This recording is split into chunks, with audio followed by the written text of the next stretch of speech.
Bismillahirrahmanirrahim.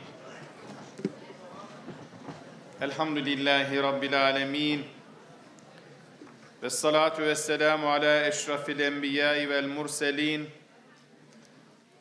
Seyyidina Muhammedin ve ala alihi ve ashabihi ecmaîn. Açılışını yaptığımız Model Birleşmiş Milletler etkinliğini gençlerin teoride ve pratikte neler yapabileceğini göstermesi açısından oldukça değerli bir çalışma olarak görüyorum. Diyanet İşleri Başkanlığı olarak düşünen, araştıran, üreten ve küresel meselelerinin farkında olan gençlere her zaman destek olduğumuzu ve bundan sonra da destek olacağımızı buradan özellikle ifade etmek istiyorum. MÜSTAV, İmam Hatip öğrencilerine yönelik çok sayıda nitelikli faaliyeti gerçekleştirmektedir ve desteklemektedir. Gençlerimiz için yeni ufuklar açacaktır. Çağımızda küresel ölçekte meydana gelen olaylar, yaşanan savaşlar, katliamlar, yıkımlar, sürgünler, hak ihlalleri, inançlara saygısızlık, ne yazık ki insani ve ahlaki değerlerin örselenmesine, ötelenmesine sebep olmaktadır. Dünyayı saran adaletsizlikler karşısında barışı ve huzuru sağlamak üzere kurulduğu söylenen uluslararası teşkilatlar, Birleşmiş Milletler, Uluslararası Adalet Divanı, Avrupa Birliği, NATO, biraz önce kısa gösterdiniz sinevizyonlarla. Bütün bunlar maalesef yaşanan zulümlere seyirci kalarak haksızlık ve adaletsizliğin adeta küreselleşmesine sebep olmaktadır. Üye devletlerin varlığının ve fikirlerinin giderek değersizleştiği, 5 üye ülkeden birinin bile yeri geldiğinde ortaya koyduğu tercihle insanlık vicdanını sızlatmakta sakınca görmediği bu düzenin adı salah ve adalet düzeni olamaz. Bugün dünyanın gözü önünde soykırıma uğrayan Filistin halkının durumu ve İslam coğrafyasında yaşananlar, Birleşmiş Milletler'in etkinliğiyle ilgili önemli ölçüde fikir verecek boyuttadır. Görüyoruz hepimiz. Zalim İsrail, Filistin'de, Gazze'de masum sivilleri, bebekleri, kadınları gözlerini kırpmadan katlediyor. Bunu görüyoruz. Canlı yayınlarda görüyoruz. Sözde medeni dünya bunun karşısında nasıl bir tutum sergiliyor gençler?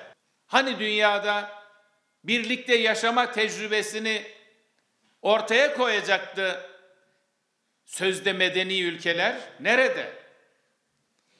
Çok eski değil. 1995 yılında Avrupa'nın tam ortasında Bosna Hersek'te Srebrenica'da 5 günde kaç kişiyi öldürdüler biliyor musunuz? Gençler, 8.000 kişiyi. Evet, insan hakları örgütleri işte bunlara hep gözleri kör, kulakları sağır, ağızları da dilsiz oldu. Hiçbir şey demediler, yapmadılar. Savaşları ve barışa yönelik tehditleri önlemek, ülkeler arasında dostane ilişkiler kurmak ve uluslararası ekonomik ve sosyal işbirliğini sağlamak üzere kurulan Birleşmiş Milletler, bugün kuruluş amacına yönelik hedeflerinin çok gerisinde kalmıştır. Özellikle Birleşmiş Milletler Güvenlik Konseyi, üyelerinin sadece kendi çıkarlarını gözeten tutumları, insanlığın geleceğine ilişkin kaygıları daha da artıracaktır. Bugün her platformda Birleşmiş Milletler'e katkıda bulunma arzusunda olan bir Türkiye var elhamdülillah. Türkiye, küresel ölçekte şahit olduğumuz problemler karşısında insan hakları, demokrasi ve hukukun üstünlüğü gibi temel ilke ve değerlerin güçlendirilmesine yönelik çabalarını ve bu husustaki kararlılığını her fırsatta dile getirmektedir. Sevgili gençler, bizim her konuda örneğimiz kim? Peygamber Efendimiz Aleyhisselatü Vesselam.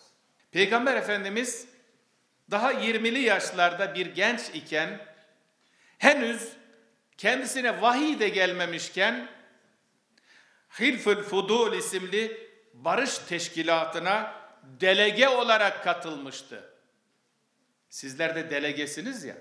Bu teşkilat bir ticaret şehri olan Mekke'ye başka diyarlardan gelen ve orada çeşitli haksızlıklara maruz kalanların haklarını güvence altına almak üzere kurulan bir yapıydı. Bu teşkilat yerli olsun, yabancı olsun, kimsesiz birine zulüm yapıldığında zalimden hakkını geri alıncaya kadar mazluma yardım edilmesi esası üzerine kurulmuştu. Bilgi birikiminize bunu ilave edin inşallah. İşte sizler de bugün burada ülkemizin farklı yerlerinden gelen İmam Hatip gençliği olarak nerede bir mazlum varsa, nerede bir haksızlığa uğrayan varsa onun yanında durmanın, zulme rıza göstermemenin örnekliğini sergiliyorsunuz. Medine'deki farklı dini, siyasi ve etnik grupların katılımıyla hazırlanan Hz. Peygamber'in devlet başkanlığında birlikte yaşama hukukunu tesis eden bir anlaşmadır Medine Sözleşmesi. Bu anlaşma da tıpkı Hilful Fudul isimli barış teşkilatı gibi bugünün dünyasına örnek olacak çok önemli bir referanstır. Hepimiz için bir referanstır. Müslümanlar için, insanlık için, sadece Müslümanlar için değil. Tüm insanlığın bundan istifade etmesi lazım. Bu nimetten bütün insanlığın, bütün dünyanın her yönüyle istifade etmesi lazım. Peygamber Efendimizin bundan asırlar önce ortaya koyduğu hukuk ve ahlak zemininde bir arada huzur içinde yaşama vizyonuna bugün insanlığın dünden daha fazla ihtiyacı var. Bugün sizlerin düzenlediği İlerimon Model Birleşmiş Milletler toplantısının program içeriğine baktığımızda temel haklardan silahsızlanmaya, insan haklarından çevre konularına, güvenlikten siyasi birliğe ve zulme karşı adaletin tesisine dair komitelerin kurulduğunu görüyoruz. Tebrik ediyorum sizleri. İşte sevgili gençler, tüm bunlar Peygamber Efendimiz sallallahu aleyhi ve sellemin bizlere öğrettiği değerlerdir. Bağlantıyı kurmamız lazım kaynaklarımızla. Bunu bütün dünyaya anlatmalıyız. İlhamı nereden aldığımızı bütün dünyaya anlatmalıyız. Çünkü dünya bunları bilmiyor sevgili gençler. O nedenle sizlere çok büyük görevler düşüyor. Burada bu komitelerde konuşacağınız hususları ve neticede ortaya koyacağınız deklarasyonu en güçlü şekilde tanıtmalısınız. İslam'ın insanı yücelten hakikatlerini, dünya barışının ve adaletin teminatı olan ilke ve değerlerini insanlığa yeniden teklif etmelisiniz. Dünyanın buna sizin gayretlerinize ihtiyacı var. Çünkü sizler asırlarca bütün insanlığın barış ve huzurunu temin etmiş bir medeniyetin çocuklarısınız. İnsanlığın maruz kaldığı bütün bu sıkıntı ve sorunlar ancak siz gençlerin azim ve gayretleriyle aşılabilecektir. İslam'ın insanlığa hayat veren hakikatlerini insanlığa ulaştıracak ve geleceğe taşıyacak sizlersiniz. Sizler ne kadar donanımlı, ne kadar bilgili olursanız o kadar güçlü olacaksınız. Sizlerin niyet ve gayretiyle gelecek daha güzel olacak inşallah. Bu sebeple sizler uluslararası karar mekanizmalarının işleyişi hususunda kendinizi mutlaka geliştirmelisiniz. Toplumsal farkındalığınızı güçlendirmeli ve daima diri tutmalısınız. Küresel sorunlara karşı çözüm odaklı bir yaklaşım benimseyerek kendinizi en iyi şekilde yarınlara hazırlamalısınız.